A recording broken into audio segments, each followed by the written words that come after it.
Welcome to Startup Health TV. I'm Logan Plaster, Editor-in-Chief at Startup Health. Today I'm talking to Kavi Misri, the CEO and founder of Rose Health, a company that joined Startup Health at the beginning of 2020. In many ways, Kavi's story is classic for healthcare entrepreneurship. A capable healthcare professional comes up against a personal health challenge and decides to solve the problem themselves. For Kavi, this story began with a 7-year stint as a healthcare investment banker in mergers and acquisitions. He was working 80 to 100 hours a week, and then, like so many people across so many sectors, he finally burned out. He found himself depressed and in need of help. Luckily, Kavi had the social support and the wherewithal to seek that help. But that's when a personal, emotional, mental challenge became a technical one. And he was taken aback by how difficult it was to get the mental health care that he needed. So he founded Rose Health and he got to work. But here's where Kavi's story is unique, at least in my opinion. Instead of relying primarily on teletherapy and wellness strategies, Kavi built a team and went back to the lab and cooked up a really high-tech approach to assessing and predicting mental health. They use natural language processing to predict depression and mental health symptoms much earlier. It's a highly innovative approach and early study results are quite promising. It was a great interview and I hope you enjoy.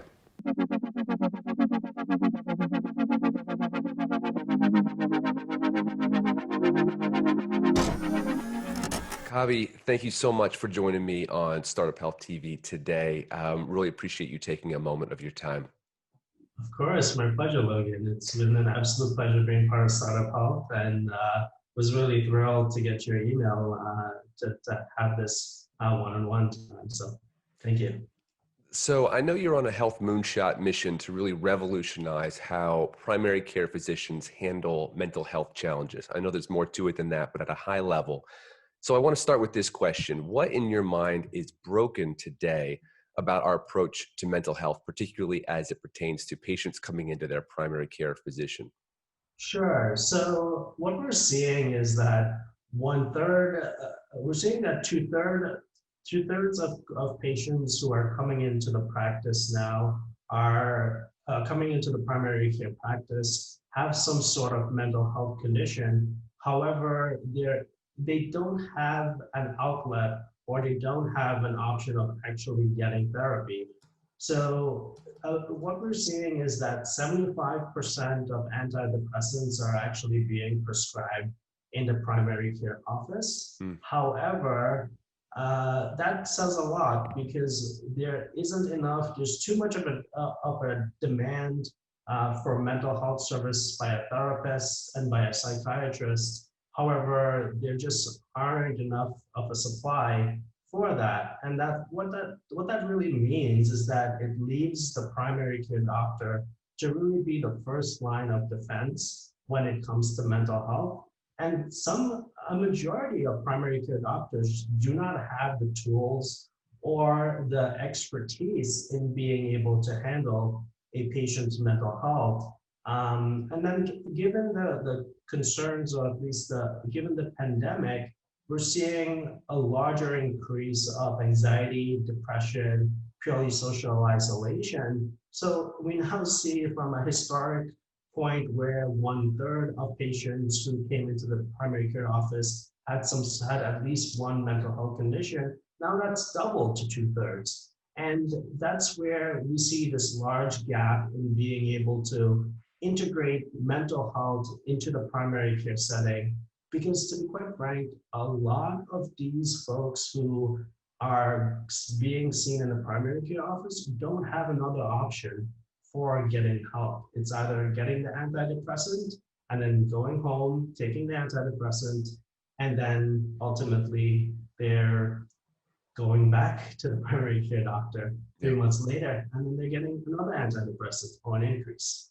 Why has this stayed? The numbers you've mentioned are so big. 2/3 of patients, 75% of antidepressants coming from primary care. Why has this persisted for so long? You've worked at big health systems like Northwell. This has been an issue for a while. We could at least say a decade or more. What have been the big institutional hurdles that have kept innovation from happening sooner?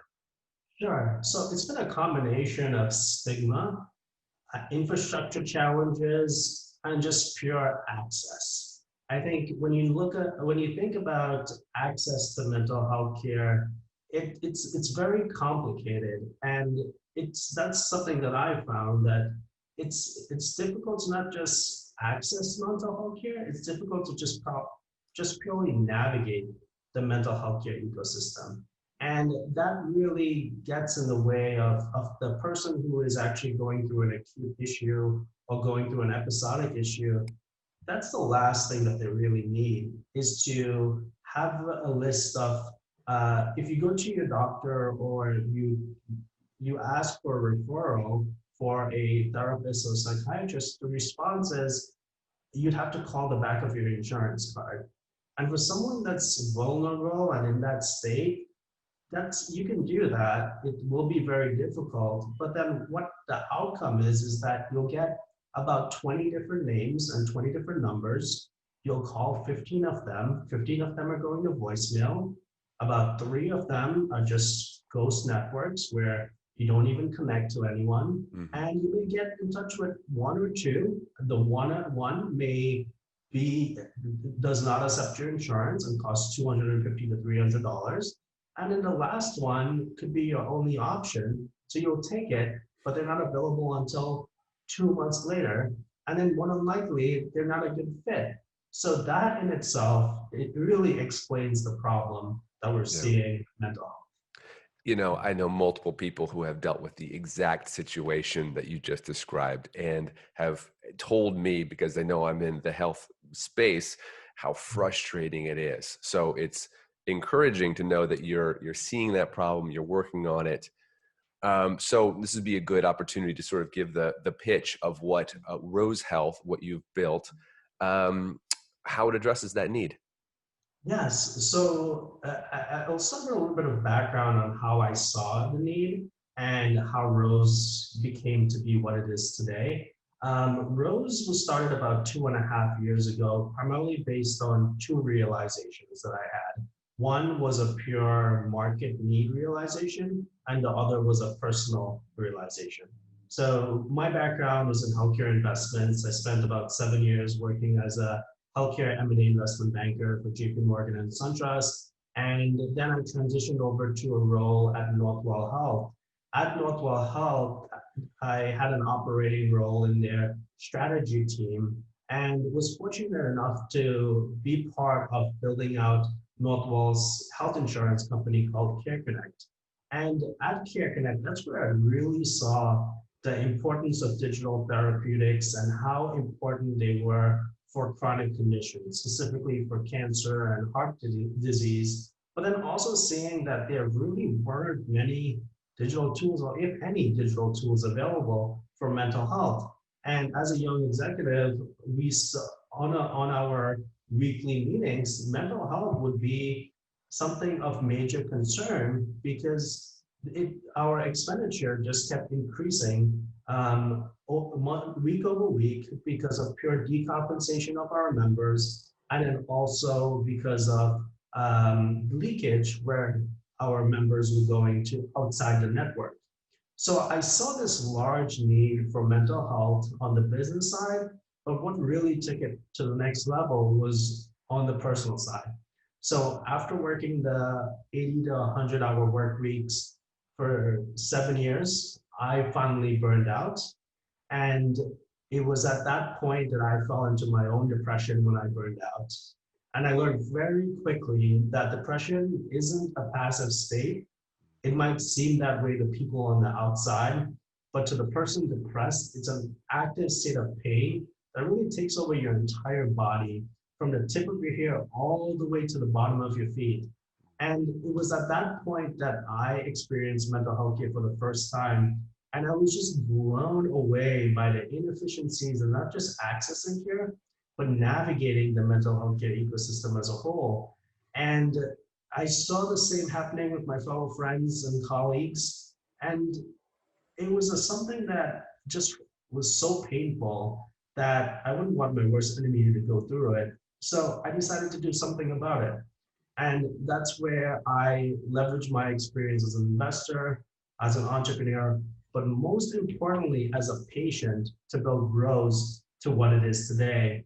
And I've been really fortunate to have execs on my team, Johns Hopkins execs like Dr. Matthew Peters and Dr.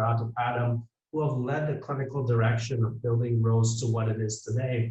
And what Rose is an acronym for recognition of speech and emotion. So what we do is we leverage technology for early detection of depression and mood disorder symptoms.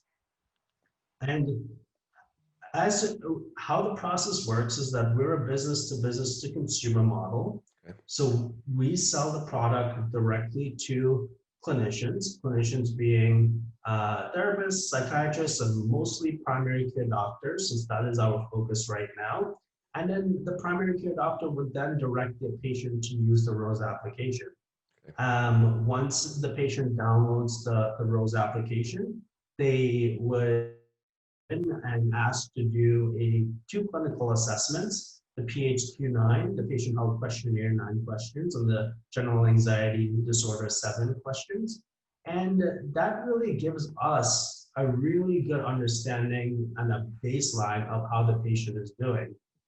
Then on a daily basis, the patient would then interact with the app. And that's where the beauty of Rose really shines, is in that data collection, that massive data collection, where on a daily basis, they're entering their daily mood, their daily anxiety throughout the day, whenever, wherever they are, and then they journal. Journaling has been shown to be extremely helpful in the therapy process. But what we've done.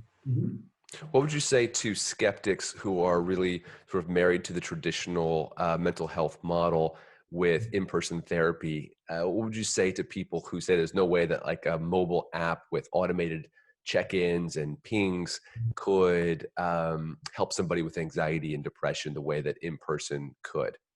Right. So we've heard that many of times, and then we've been able to mitigate that by having the user act and that person use the Rose app.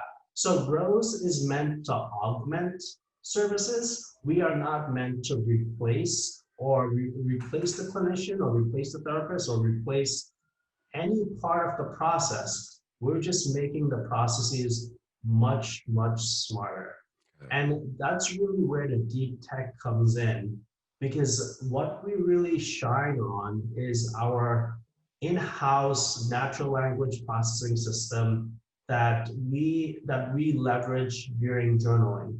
So the patient would journal, and we would then leverage our NLP to detect for leveraging sentiment analysis to detect semantic tone. And that really gives us a really good understanding of how the patient is doing. So we now know whether they're having issues with financial issues, with work issues, with relationship issues. And that ultimately creates what's called the Rose score. So the Rose score is essentially a person's mental health credit score. Okay. So based on the Rose score, we would then know how, well, the clinician as well as the Rose platform will know how to direct treatment for the patient. So based on the Rose score, the app would push targeted content for self-care in the form of articles, audio recordings, and videos, all aimed at targeting that patient and providing them with real-time articles and self-care so that they can build coping mechanisms as well as build their mental health resiliency.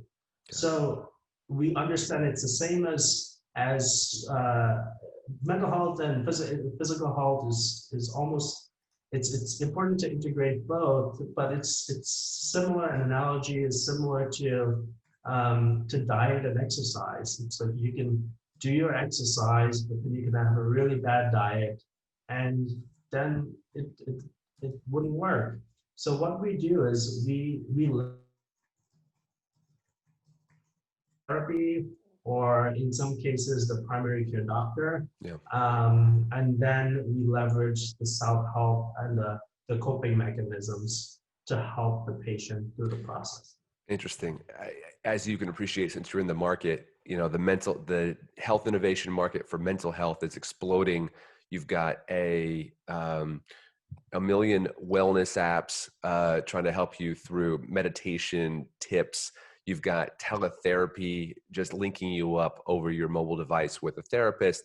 And what I'm hearing is that you're really talking about something a bit different with using these deep learning techniques, natural language processing, AI, to really assess someone through the algorithm, and not just link them into Exactly. telemedicine, not just give them wellness tips. So if that's the case, how unique is your approach? So our approach is unique in the sense that this was all developed in-house. So we have an in-house NLP platform that can assess text so we can pick up on semantic tone. We're working on speech and audio. So if the patient does not want to type, they can just record themselves and record a journal, and we're able to detect semantic tones through that. And then also we're working on being able to leverage video analytics. So if they don't want to text or do a speech, they can do a selfie or a recording, and then we can leverage our process for detecting microfacial expressions so we can detect depression, anxiety, and trauma. And this is extremely important. The early detection piece is critical, and Rose is really what would have helped me 3 years ago when I burned out, because males in general have this stigma of not being able to seek therapy, or having the macho aspect of not needing therapy. But then when it comes to Black, Brown, Asian cultures, there's that stigma, and you really don't know how to express yourself. And that's really where it came down with me, where I didn't know how to express myself, or didn't have a tool. So where the beauty lies in Rose is that you can interact with the Rose app, but the Rose app is learning more about you and knows how you're tracking before you even know what's going on with yourself. And that is all relayed in real time in a clinician-facing dashboard. So your clinician also sees that data. And with the Rose score, we're able to bucket that patient into either green, yellow, red alerts, so that the clinician knows exactly how to deal and how to assess that patient to ensure that there isn't that decompensation from stress to anxiety, anxiety to depression, depression to self-harm, self-harm to suicide. Yeah. And that's where the beauty of Rose really lies. Yeah. I know you've done a fair amount of research at Hopkins around this. This is something that you has been deeply researched. So I think putting on my patient hat, the next question is, well, does it really work? Does it work to try to read my expressions and come up with a number about how anxious or depressed I am? So what are some of those killer stats you use to explain that, yes, this actually is a validated thing? So we conducted, given our background within Hopkins, our academic backgrounds, and the credibility that we maintain with ourselves, we completed a phase 1 IRB study at a practice in Baltimore. It was a relatively large practice that sees about 1,500 behavioral health patients. And that was a 5-week IRB study where we had 45 patients enrolled. 30 were on the intervention arm, 15 were on the control. Both sides were receiving psychotherapy once a week. They were both receiving medication. However, the intervention arm received Rose and the control did not. After that 5 weeks, we saw that 80% of patients used the Rose app every single day for that 5-week period. Wow. We saw that 7% of them completed their PHQ-9 and GAD-7 scores. And something we were not looking for, because this was really just a feasibility and utility study, we saw that 73% of patients improved with their depression, going from severe depression to mild to moderate depression when compared to the control arm. Wow. So that in itself was really what took us to the next level with such promising data. And it is now teeing us up for a phase 2 IRB study at Hopkins, where we are doing 150 to 200 patient phase 2 efficacy study to show how all of this combines together is really enhancing the patient experience, the clinician experience, as well as being efficacious and helping the patient. Mm. I know a big piece of this is giving tools to primary care physicians who probably feel very frustrated, even inadequate at times, not having the tools they need to help the patient in front of them. That's why they got into this business, was to help these patients. And they might not, if you don't have somewhere to refer someone who's got anxiety, you feel terrible. So what are some of the reactions you've gotten from providers, clinics that you've worked with? How is that relationship looking? Yeah. So we completed a 5-month accelerator program at Johns Hopkins, where we looked directly into how we can integrate mental health into the primary care sector. Mm-hmm. And based on that, that's how we got the data that shows exactly this large open opportunity and large market. We were seeing that stat I mentioned before, 75% of antidepressants are prescribed in the primary care setting. That's alarming, because what that means is that there just isn't another option. When we did the analysis and we did the study, we saw that there was an overlap. When we overlapped all primary care doctors with psychiatrists as well as therapists in the United States, we saw a significant shortage and ultimately a psychiatrist or behavioral health desert in the United States. What that really means is that these patients who are coming in, they don't have another option. Yeah. It's the primary care as the first line of defense. And that's where Rose comes in, because Rose provides a solution that can connect the patient to a clinician. We have a matching algorithm. So we've created our own matching algorithm based on clinical data, evidence-based data, on demographics, as well as certain questions that matches a patient more efficiently with a clinician. So that allows us to now be in a position of get that patient to a clinician. Now it's so much easier because of telehealth. So we've integrated telehealth into our system as well. So we're getting that patient that behavioral health integration.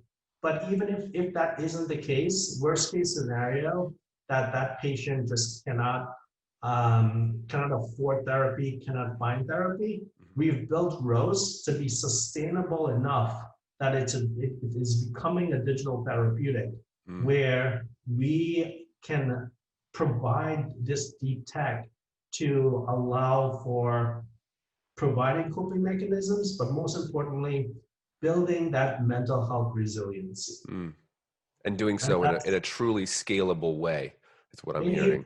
Truly scalable way. And also, if all those stats doesn't amaze you, clinicians, specifically primary care doctors, all clinicians can actually get reimbursed for using the Rose platform.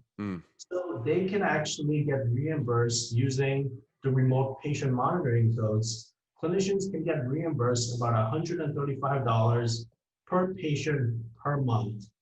And we're seeing across the country that about 95% of payers are covering it. United Healthcare, for example, is covering it across the board. And that's just added another layer of us as a company that the ethos is on helping people. It's really allowing us to scale, because we're now getting this product out there to rural America and into a place where we now have the opportunity to help people where with their mental health where there was no solution, and with remote patient monitoring it ultimately is incentivizing the practice Mm, to do monitoring on the patient.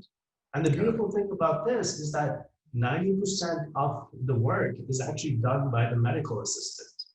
So it's a significant product that helps all stakeholders, from the patient, empowering them, building coping mechanisms and mental health resiliency.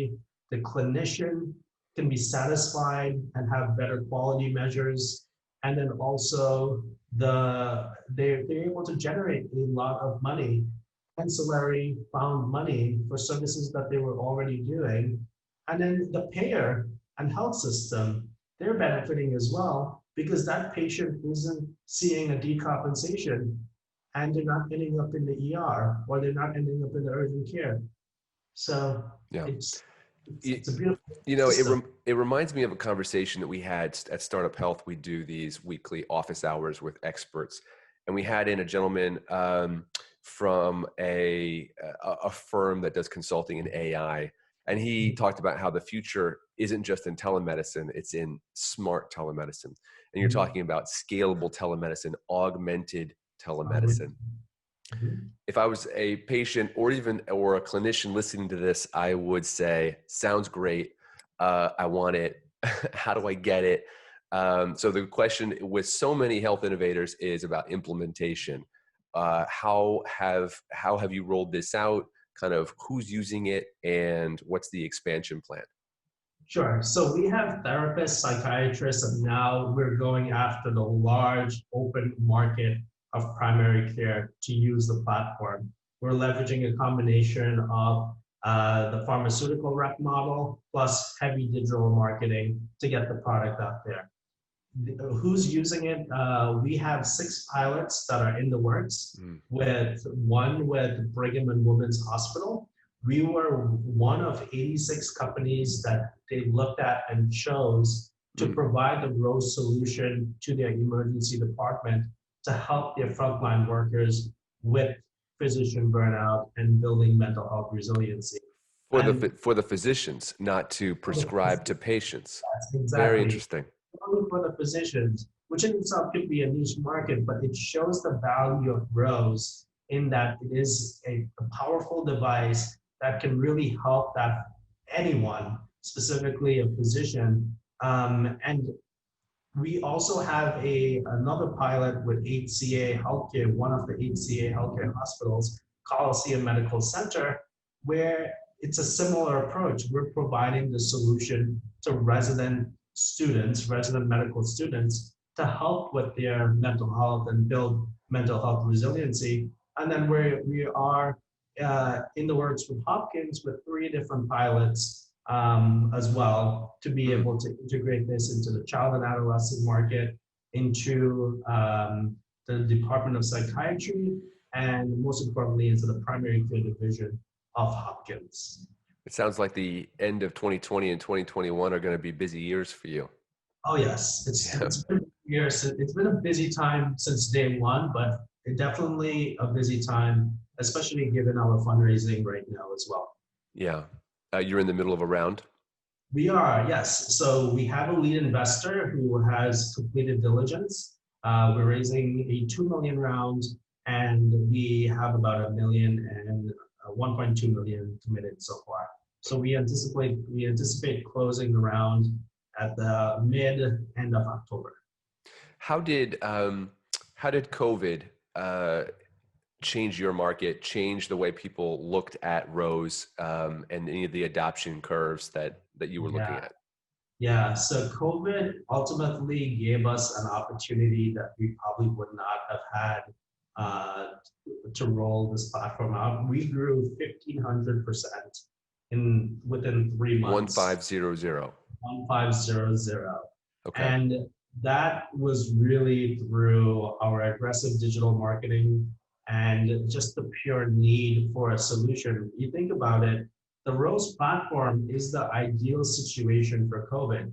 You have social isolation, anxiety, depression at its highest, and then you have appointments that are either being canceled or being held through telemedicine, or just purely people who are where clinicians can benefit from doing remote patient monitoring, where they can actually see how their patients are either progressing, but more importantly, regressing. That is the major piece. Yeah. So COVID has really taken this business to another level.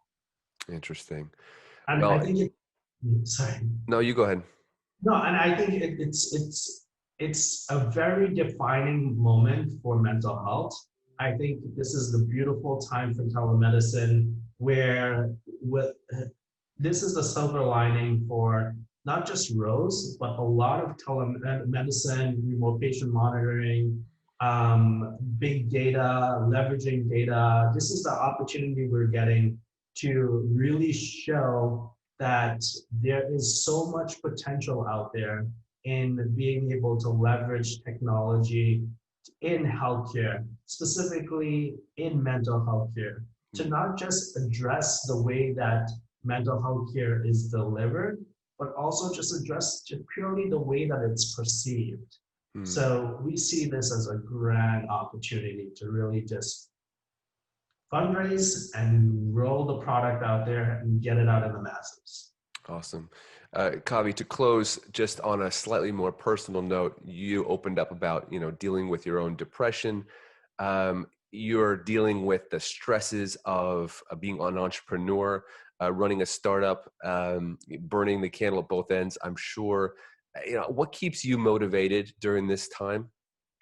Yes. So what keeps me motivated is my passion for mental health. And I would say it's the same for the rest of the team. Being a patient and going through that burnout phase was the worst time of my life. And as someone who I've been in healthcare for my entire life, regarding from studies all the way to working. This was a way for me to actually have a high impact on people's lives, because I see the hurt. You can just imagine all of the hurt and all of the sadness that could have stopped, but didn't. Yeah. And I think that's where Rose really shines, and the passion that we have. The most beautiful piece about Rose is our team. And our team is so dedicated to making a difference in like I said, making a difference in not just the way mental health care is delivered, but the way that it's perceived. And that's really what gets me up at 6 a.m. And also I use the Rose app. So now there's no more burnout because I personally use the Rose app. And it was the ideal product that would have helped me 3 years ago. Awesome. Awesome. Well, Kavi, thank you for taking the time to let me in on this story. Thank you for meeting a massive unmet need in the market through this smart platform, this natural language processing. I'm excited to see where it grows in terms of recognizing facial expressions and being able to transcribe your feelings in the journaling. It makes a lot of sense. And I know people in my personal life who would benefit from it. So I thank you for your work and for taking the time with me today.